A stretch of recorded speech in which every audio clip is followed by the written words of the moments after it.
10 నిమిషాల దాకా 9ంటికి బయటకు వెళ్ళండి సార్. నేను వస్తా రాలక్ష్మి రెడీ అయి ఉండు, స్నానానికి నీళ్ళు పెట్టు, నేను అద్దె కారు మాట్లాడుకొని వస్తాను బయటకు వెళ్ళండి సార్. 9:10కి చేసిన ఫోన్ స్విచ్ ఆఫ్ వస్తుంది. ఇంత గట్టిగా సంతోషంగా నిర్ణయం తీసుకొని మేము ముందే బ్యాంక్ అకౌంట్ తీయించుకున్నాం, అన్ని పేపర్స్ అన్ని రెడీగా పెట్టుకున్నాం. వెళ్ళాలన్న క్రమంలో నువ్వు స్విచ్ ఆఫ్ చేసుకుంటే ఎందుకని నాకు భయం వేసింది సార్. 9:30 దాకా ప్రయత్నించిన, అసలు చేసుకోడే గట్టి నిర్ణయం తీసుకున్నవాడు మా ఆయన గురించి నాకు తెలుసు. స్విచ్ ఆఫ్ వస్తే మా ఊరు మాజీ ఎంపీటీస్ ఉన్నటువంటి సందీప్ రెడ్డి గారికి ఫోన్ చేసిన నేను. ఫోన్ చేస్తే అవునమ్మా స్విచ్ ఆఫ్ వస్తుంది మంది, ఈ టైంలో చేసుకోడు, అసలు కిడ్నాప్ అయిందని నాకు అర్థమైంది, తెలిసింది, వార్త కూడా తెలిసింది. ఎవరు ఆయన మీకు ఎక్స్ గా నామినేషన్? లేదు మా ఊరు మాజీ ఎంపీటీసీ. ఓకే. ఎక్స్ ఉన్న ఆయన కూడా పేరు ఉట్కూరు సందీప్ రెడ్డి. ఇద్దరు సందీప్ రెడ్డిలేనా? ఓకే. ఈయన మాజీ ఎంపీటీసీ ఉట్కూరు సందీప్ రెడ్డి. అయితే అవునమ్మా నువ్వు బయటకు వెళ్ళక అసలు సారు మాజీ ఎమ్మెల్యే భూపాల్ రెడ్డి సార్తో ఫోన్ మాట్లాడిస్తా అన్నాడు. సార్ కలిపారు. సార్ కలిపిన తర్వాత మళ్ళా సిఐ గారికి ఎస్ఐ గారికి ఫోన్ చేసి మరి ఇట్లా గిరిని అభ్యర్థిని ఇట్లా నామినేషన్ వేయకూడదు, పట్టుకపోయారు, పరిస్థితి ఏంది, ఆ అమ్మాయికి సెక్యూరిటీ కల్పించాలి, నామినేషన్ వేయాలి, బాధ్యత గల పౌరురాలుగా ఆమె వేయకూడదా అని మాట్లాడిచ్చి నువ్వు అక్కడే ఉండమ్మా సెక్యూరిటీని పంపిస్తా అన్నారు. పంపిలే. ఇంకా తిప్పర్తి ఎస్ఐ గారు అన్నారు నువ్వు నకరికల్లా కంప్లైంట్ ఇచ్చి వెళ్ళండి అమ్మ నామినేషన్ వెయ్యి అని నాకు చెప్పిండు. మా భర్తనే ఎత్తుకపోయారు. నన్ను ఏం చేస్తారో నాకు భయం ఉంది సార్, నేను బయటకు వెళ్ళలేను అని నేను అన్నా. అంటే భూపాల్ రెడ్డి సార్ గారు బయటకు వెళ్ళకమ్మ మేము సెక్యూరిటీని పంపిస్తున్నామని సార్ వాళ్ళు వచ్చి అక్కడ కారు పంపి నా పిల్లల్ని నేను తీసుకొని బయలుదేరినాం. ఆయన ఆ క్రమంలో కూడా సిఐ ఎస్ఐ గారు ప్రొటెక్షన్ ఉన్నది, బెటాలియన్ ఉన్నది. అందరి మధ్యలో కూడా వచ్చి ఇట్లా సందీప్ రెడ్డి వర్గం వచ్చి ఇట్లా అడ్డ బలుగుతురు, లాగుతురు. వాళ్ళ అమ్మ నాన్న సందీప్ రెడ్డి వాళ్ళ అమ్మ నాన్న కూడా వచ్చి మాజీ ఎంపీటీసీని గుంజి అరే నీకెందుకు రా నీకు తిట్టడం జరిగింది. నా కాగితాలు కూడా తిట్టారు సార్. నువ్వు వేయడానికి నువ్వు ఎందుకు ప్రయత్నిస్తున్నావు, నా కొడుకుని ఇనామస్గా నిలబెట్టాలని కోమటిరెడ్డి వెంకటరెడ్డి అన్నాడు. మీకు అంత ధైర్యం అంత బల్పా అని వాళ్ళమ్మ వాళ్ళ నాన్న వచ్చి గుంజుకపోయి నామినేషన్ పత్రాలు గుంజపోయారు. గుంజపోతురు నామినేషన్ పత్రాలను కూడా జింపుకోబోతురు. ఇంకా పోలీసుల సమక్షంలో ఇట్లా బందోబస్తుతో మధ్యలో నన్ను పెట్టి నడిపించి నామినేషన్ వేసాం. వేసిన టైంలో కూడా ఫోటోలు దింపనిస్తలేరు, ఏ చేయనిస్తలే, గబగబా ఫిలప్ చేసి ఇట్లా నింపేయడం, బయటికి పంపించడం, అంత హరాస్మెంట్ చేస్తారు బయట.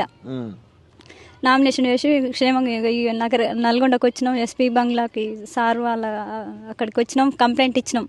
సార్ ప్రొటెక్షన్ కల్పిస్తా అన్నారు, బైండ్ ఓవర్ చేపిస్తా అన్నాడు ఆయన నేర చరిత్ర తెలిసి. అయితే నిన్న నైట్ ఎఫ్ఐఆర్ అయింది. చాలా బాధ అయింది సార్. ఆ పరిస్థితి అసలు అర్థం కాలేదు సార్. అసలు మాజీ ఎమ్మెల్యే భూపాల్ రెడ్డి సార్ లేకపోతే నా పరిస్థితి అసలు భయమేది సార్. మా హస్బెండ్ ప్రాణంతో వస్తాడని నాకు అస్సలు నమ్మకం లేదు సార్. అసలు ఆ కురిసిరావని వేయకపోతే అసలు రాకపోవు సార్. నాకు తెలుసు పూలే సల్దాం మేము అనుకున్నాం సార్, ఆశ వదులుకున్నా నా పిల్లలు నేను ధైర్యంతో.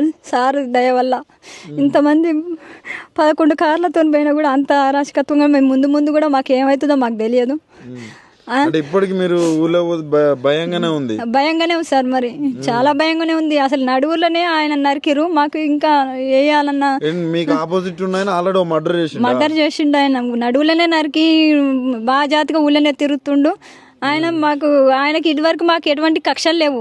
కనీసం నామినేషన్ వేస్తేనే ఇంత అరాచకత్వం చేస్తుండు. ఇంకా ముందు ఇంకేంటి అసలు అదేమన్నా రాజ్యాధికారం ఇంకేంటి?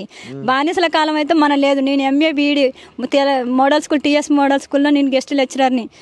నాకు అన్ని తెలుసు.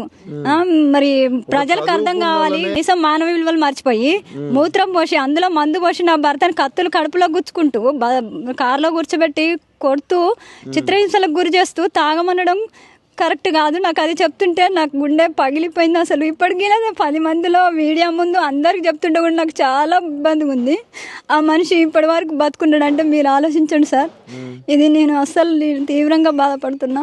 పోరాడతాం సార్. ఇంతవరకు వచ్చినాం. గ్రామ పెద్దల సహకారం ఉండబట్టే నేను ధైర్యంగా మెచ్చుకొని ముసలి వాళ్ళందరూ కూడా ఇలా మెచ్చుకుంటున్నారు. ధైర్యం చేసిన బిడ్డ, నువ్వు గట్టిగా నిలబడాలి బిడ్డ అంటారు.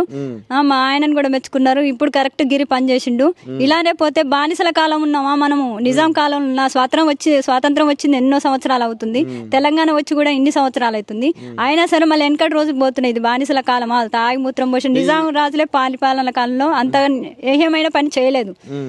మరి ఇలా ప్రజాస్వామ్య కాలంలో ప్రజాపాలన జరుగుతున్న కాలంలో మూత్రం తాపడం కరెక్ట్ కాదు. ప్రజాస్వామ్యంలో కనీసం మేము నామినేషన్ వేస్తేనే ఇంత అరాచకత్వం జరుగుతుంది. బానిస కాలం కాదు కదా. నేను ప్రజాస్వామ్యంలో మనం కూడా పోరాడే హక్కు ఉంది. అంత గెలిచే హోప్స్ లేకనే నన్ను మా ఆయన కిడ్నాప్ చేయడం, నన్ను నామినేషన్ వేయొద్దని అన్ని సంఘటనలు జరుగుతున్నాయి.